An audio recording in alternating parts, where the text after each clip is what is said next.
Hey everyone, happy Thursday. I hope all is well. I hope you're having a fantastic day.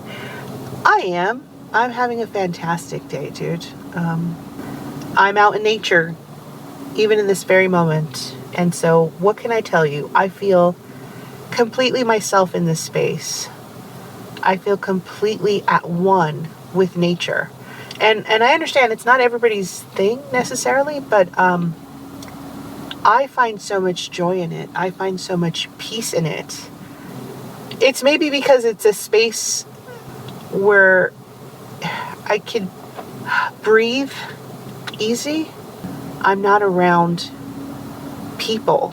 I know that if you're listening to this, you may be thinking, oh my gosh, this person just doesn't like people. And that's not actually true. I love people. And if you and I were to interact with each other, you would think, oh, this person, extrovert. Absolutely extrovert. No. What you don't know is that what I'm trying to do in that moment is be present and to really take the person in and to have an authentic moment, whatever it is. Okay, even if it's lighthearted and fun. And so that takes up a certain amount of energy for me because I am so comfortable being on my own. Just really, that's fine for me. And so we're all of us different. This is just who I am. In this time of my life, I'm back to connecting with the universe. You can call it God. You can call it whatever you want, dude. And so I'm back to feeling like myself. I'm back to living a life of peace and surrender. And it takes effort to get to peace and surrender. That's not it. But to me, it's worth doing battle to get to peace and surrender because it is so soothing to my nervous system. I find so much rest in God. In yesterday's audio, I talked about how I feel like I am in a continual communication with the universe. I also talked a little bit about my first therapist and how I expressed like, hey, I'm concerned about this thing. What do you think? Is that something that, is a part of me? And she was so lovely. She sent me like a PDF of the most up-to-date DSM and how they described this thing that I was concerned about. So she had her copy, I had my copy. We went through we read every single word of every single point. She was so patient. But I think there was something in her that wanted me to walk away and be like, no, dude, it is not mental illness. You're just paying attention and connecting to the universe. That's all. I'm so grateful for that experience. Every so often I have to go back to it and go, no, it's not that. I know for sure it's not that, dude. It's just communication with the universe. And so, what I do is I post a little snippet of the actual full audio on Instagram, and then I go onto YouTube and post the whole thing. At this moment, I'm such a small creator in that platform that they will not let me post any recording that is past 15 minutes. And so if it's past 15 minutes, then I have to split it up into 2 audio recordings, which is a bummer. But what are you going to do? But anyway, in the description of the part 2, I essentially said, hey, listen, I mentioned in this audio that my therapist in that conversation called me special, but it didn't mean that I was unique in any way. It was just an acknowledgement of an openness that I have in my communication with the universe. And so what I really want to say about that, long intro, but I have to put this into context, okay? What I really want to say about that is that I have a personal belief that every single one of us is in communication with the universe. It's just that we're not always aware that that communication is taking place. But it doesn't mean that it isn't still actually happening. Okay, and so I have taken the stance where I am intentionally opening myself up to the communication, the messages from the universe.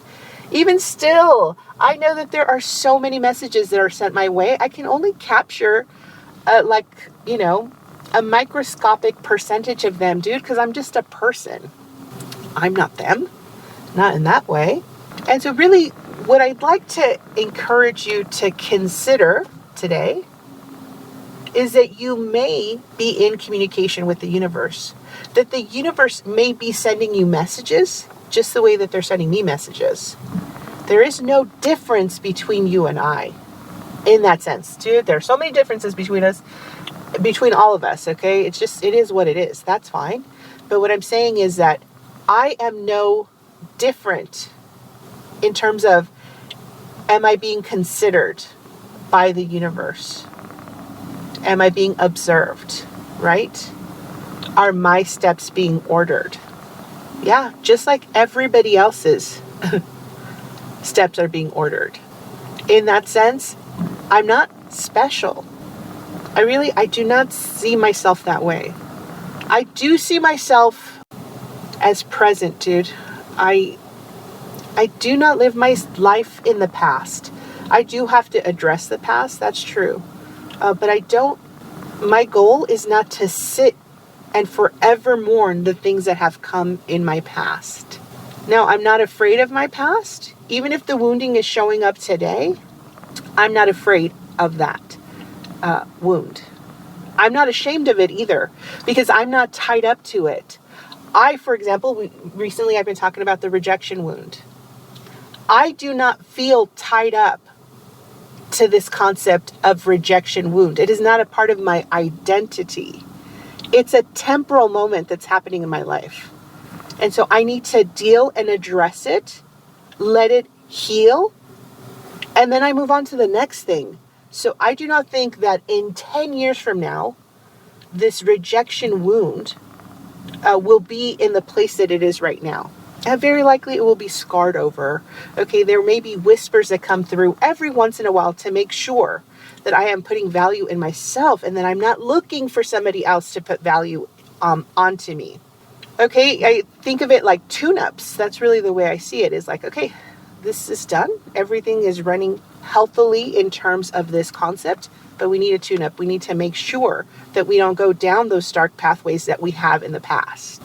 And so every step that I take and all of these movements that I make in terms of my personal growth, I see them as divinely guided by the universe. Are there people existing in the world who are also going through these steps, but they are not perceiving it as it being divinely guided? Absolutely. Absolutely. Okay, the good work that needs to happen in this world, it's going to happen regardless of what our awareness is. It doesn't necessarily matter, dude. It takes all kind to make the world go round. It's fine. If I come across, let's say, a person who says, absolutely not, there is no divinity existing in the world. There's no fucking way. How do I feel about that person? Neutral. Completely in the neutral, dude. People have beliefs. The thing about beliefs, you guys, this is my opinion, okay, is that they are serving a purpose. They are doing a job. And I have had so many different beliefs in the past that have evolved as I have evolved. And so as I take in a concept and I understand it, I examine it from every direction and I go, okay. Yeah, this makes sense. Okay, maybe a year from now, I see a new aspect of that very same belief that I couldn't grasp before, maybe because I just wasn't ready for it, whatever the reason is. And I take a second look at it and I go, oh, wait a minute. I didn't see this before. Hello there. How wonderful. I'm understanding things in a different way than I once did. And so then that old understanding, that old belief, dude, I can set it aside and go, okay, a younger version of me believed things to be this way. As I have continued to grow, new ideas have been presented to me, and I am not afraid to take those new ideas on. There's no need to be afraid. Just because humanity has a certain set of philosophies, right? This is how the world is ordered. This is how it works. It doesn't mean that that's the only truth existing out there, dude. And it doesn't mean that our beliefs won't naturally evolve. If you look at history, if you look at religion, dude, if you look at philosophy, if you look at science, okay, there have been evolutions. There have been things that people would have died on the hill of that truth, dude.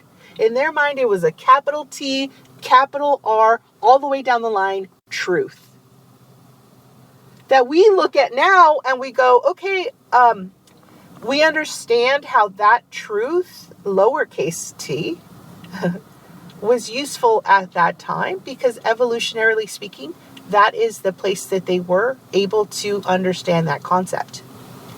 But we now know, it is proven that that's not actually the way it works. It's actually this thing. But there is so much fear tied up to this idea of evolving, dude. There's so much fear. Because we go, if we leave the group think, then we are putting ourselves in danger. And so I don't worry about it, dude. I'm not interested in being heavy-handed in any of my beliefs. Why? Because I trust that you are on your own path and I am on my own path. And also, I'm not dying on any hill because I know that I'm going to continue to evolve and my ideas are going to continue to evolve.